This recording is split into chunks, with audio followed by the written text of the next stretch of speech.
Kamis 17 September 2020, kebakaran hebat kembali terjadi di Makassar.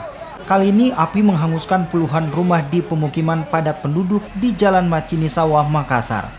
Kobaran api dengan cepat membesar dan menghanguskan sekitar 35 rumah warga di Kelurahan Macini Gusung itu.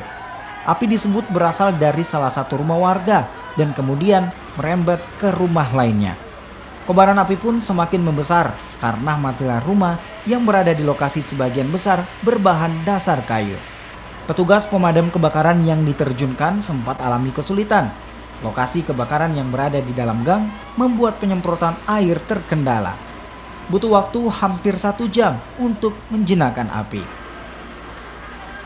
Berapa rumah? Ada rumah pangi juga di dalam, ada rumah penduduk di dalam. Ada kurang lebih menurut informasi anggota di dalam sekitar 4-5 rumah.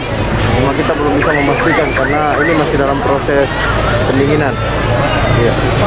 Informasinya sekitar jam berapa? Informasi tadi kita terima jam 12.40 kita terima, dan 12.45 tadi alhamdulillah anggota sudah tiba di sini. Yang kami turunkan ini kurang lebih 25 unit.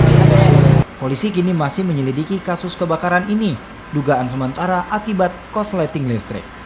Kebakaran di pemukiman penduduk jadi yang kesekian kalinya di Makassar. Warga diminta lebih waspada.